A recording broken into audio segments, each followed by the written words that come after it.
The Best Laid Plans by Cameron Lund. Read by Bluebell.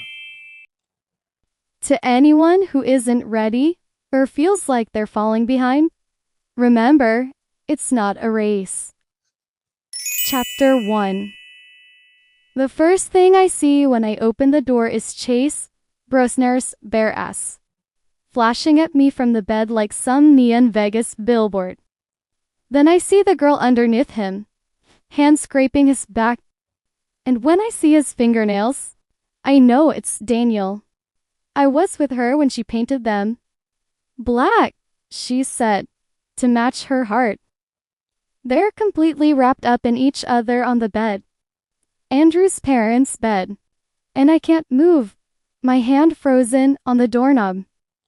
This is not what I expected when I wandered upstairs, trying to get away from all the people who don't even remember it's my birthday, who are only at this stupid party because they know Andrew's parents are away on a ski trip. And there's free beer. But now, as I take in the image of Chase's ass, of Daniel's fingernails clutching his skin, her dark hair spread out on the pillow, I realize this is so much worse than the party. It only takes about 3 seconds for Daniel to notice me, though it feels like 3,000. And then she screams. I scream too and drop my beer, which splashes onto my feet. We lock eyes as she scrambles for the sheet, pulling it up to cover her naked body. Chase stumbles onto the floor, wrapping himself in the comforter like a human burrito. I'm so sorry, I say, bending down to pick up my cup, wiping up what I can with the sleeve of my sweatshirt before it does damage to the floorboards. I didn't know there was anyone in here. Get out, she shrieks. And I do, slamming the door shut behind me. And I know it sounds crazy, but as I stand blinking on the other side of the door, all I can think about is this. What if this is it for me? What if this is officially the first and last ass I'll ever see for the rest of my life? When I shut my eyes, I can still see it, bright and white, like when you stare too long at the sun, and I'm afraid it's going to be seared there forever. It's not a bad-looking ass, I guess, although I don't have anything to compare it to. It's just attached to a guy who I don't even like. A guy who makes dumb jokes about his parts, who cares way too much about basketball, and has an unhealthy obsession with the word dude. But there are certainly no other naked guys on my horizon, not with the way high school has gone so far. I'm still there when the door opens again, and Chase and Daniel step out of the bedroom. They're finishing pulling on their clothes. And a wheeze at Chase zips up his fly. Keely, Daniel says, her voice breathy.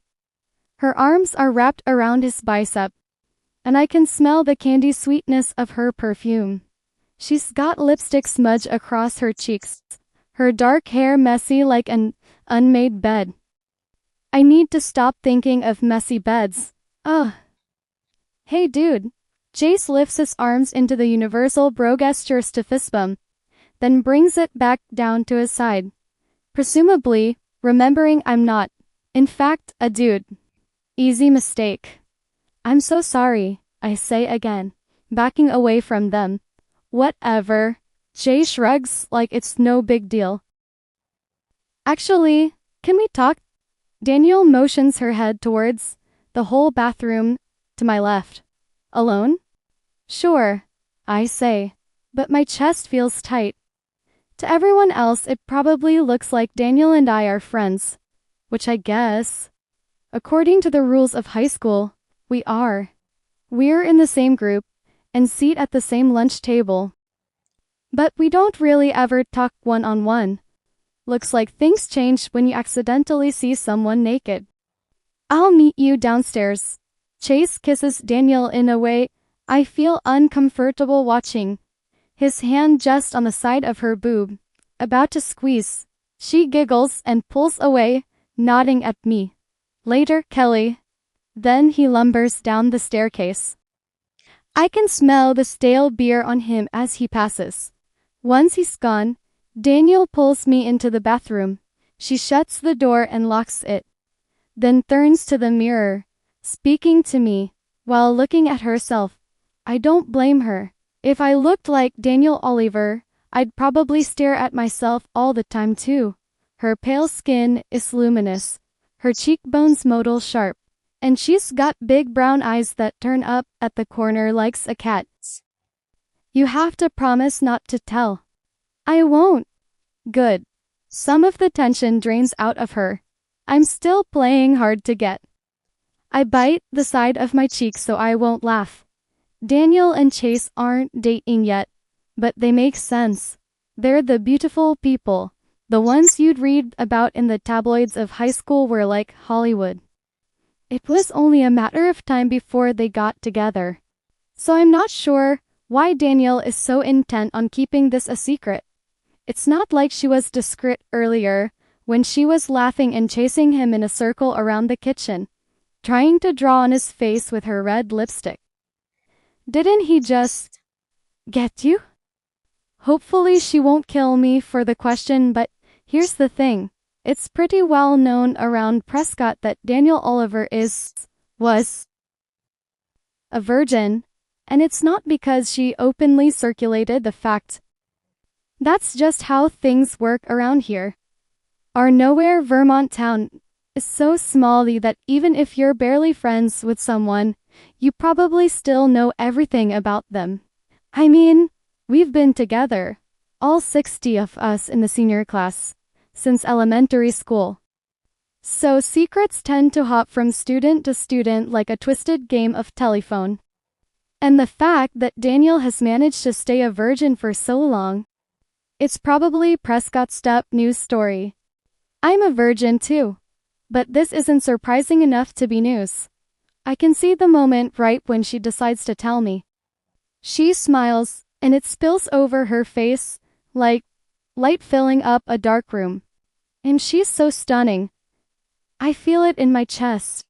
Her eyes are sparkling, and she turns to me. I can see the secret brewing in her, like bubbles in a glass of champagne. Okay, so maybe he got me, she says. Guess who's finally a woman? Wow. I suddenly unable to find the right words. That's congrats. Way to go. I don't know why I've turned into a cheesy greeting card instead of a real, functioning human.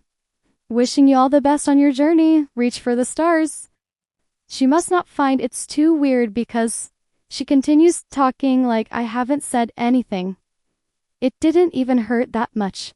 Ava told me she passed out her first time, so I guess I was expecting to be a little more extreme.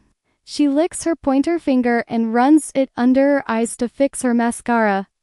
Ava is so dramatic. If Ava were in this bathroom right now instead of me, she'd know exactly what to say. Ava is Daniel's favorite. I'm just the one Daniel tolerates. Do you like him? I ask, swishing the now mostly empty beer around in my cup. She doesn't answer for a few seconds, probably deciding whether it's worth telling me the truth. Then she shrugs. It was time. I can't believe I was virgin for this long. So embarrassing. My cheeks burn at the casual dig. Being a virgin shouldn't be a big deal. I know that. But the fact that Daniel shared a label with me always made me feel a little better. If Daniel Oliver does something, it automatically shaves 5 million points off the embarrassment scale. Ava was the first girl in our class to lose her virginity. She has Jason Ryder did it middle school grad night on the playground behind the big slide. I was horrified back then when I first heard about it. Sex was still something foreign to me. Something people did in movies, and not even in the movies I watch. Then the other girls started doing it too. Molly Molay lost it one of her older brother's best friend, Jessica Rogers, to a girl she met over a winter break in Vancouver. My friend Hannah lost hers junior year to her boyfriend Charlie. They spent the night at his lake house, lit a bunch of candles, and played her favorite album. Turns out even Morrissey couldn't save them. When we first heard these stories, the rest of us were eager with questions. What did sex feel like? Did it hurt? How did you know what to do? And now Daniel has joined them. Now we're seniors and the questions are drying up. Now, I'm the only one left. I can hear the low thumping sound of music downstairs, a high female screech and peal of laughter, a crash as something falls to the floor. A water glass maybe, or a table lump. I wince, hoping Andre's mom won't kill us, because even though it's his house and his party, she'll know I was here. I'm always here. Daniel grabs a hand towel and scrubs the smudged lipstick from her cheeks. I want to reach out a hand to stop her. Andrew's mom will flip out about a stained towel, especially after the broken something downstairs. But it doesn't seem like the time. She leans closer to the mirror and stares, and I swear, her expression is of someone wise, someone who will never again wonder if a boy likes her back, never again get a huge pimple in the middle of her face. Daniel has always been confident, but now, she looks unstoppable. Next to her, I still look like I'm 12 years old, even though as of today I'm officially 18. I've always been ridiculously short, but now, I look even smaller because Daniel is wearing these black chunky heels, and I'm in my socks. I took my snowy boots off at the door, like we were supposed to. I touched my hair, darker blonde than usual because I didn't wash it, cursing myself for thinking some dry shampoo and a ponytail were proper party attire. It's like I'm setting myself up for failure. Daniel purses her lips. Do you think I look older now? She moves her head back and forth to check out the reflection from all angles. Now that I'm a woman, I really feel older. I don't want to admit to her what I've just been thinking. So I cross my eyes, throwing back her question. Do I look older? I know birthdays don't magically change you from one day to the next. Still, there's a part of me that wants to feel the way Daniel is feeling. I want to be unstoppable too. She looks at me blankly. Why would you look older? Of course, she doesn't remember. Even though Hannah brought cupcakes to school today to celebrate, and Daniel said the recipe was too eggy. Even though this party is supposed to be for me. It's my birthday. She wrenches her gaze away from the mirror and turns to me. Oops, totally forgot. Her hand clutches on a tangle in her hair. Chase was so sweet tonight. He knew it was my first time, so he didn't rush it. So we're back to Chase. I guess I can't blame her. If I had just lost my virginity, maybe I wouldn't want to stop talking about it either. I'm glad it was just how you imagine, I say. There's a lot of jerks at this school. It's good you found a nice one. I know, she says. Chase Brosner. She grabs my hand and pulls me to the door, unlocking it and yanking it open. Remember, she says, this never happened. We leave the bathroom together and head downstairs. The air is warm, despite the snow falling outside, and it smells like sweat. We're almost at the bottom of the stairs when it starts. The applause. It's quiet at first, over the din of the party, over the flow of the Kendrick song playing through the speakers from somebody's phone. But then, as more people notice us, it peaks up. People stop talking, stop dancing, pause their games of bear paw mid-throw, and join in, hooting and hollering and cheering. Somebody grabs the phone and Madonna's Like a Virgin blasts through the living room. Daniel stiffens beside me on the staircase. Across the room from us, Chase is sprawled out on the couch, with Jason Ryder and Simon Thirst, a sleepy smile on his face. Simon leans forward, practically twitching with excitement. Not bad, Brosners. Jason Ryder takes a long swig of his beer and then pats Chase on the back. Hard enough it probably hurts. Guess she's not unfuckable after all. Ryder says, his words luring together. Daniel is still frozen in place, one heel hovering over the next step. Dania, I whisper, clutching her arm, trying to steady her. Trying to steady myself. Are you okay? How has everyone found out so fast? We can't have been in the bathroom for more than 10 minutes. Did Jace announce it in the second he came down the stairs? Maybe he told Jason Ryder and Ryder opened his big dumb mouth. I'm fine, she hisses. But her hand grabs onto mine, and she squeezes for just a second before she pulls away. She takes a deep breath and reaches a shaky hand up to smooth down her hair, and then she bows. A crowd goes wild. That's the end of Chapter 1. Stay tuned for Chapter 2.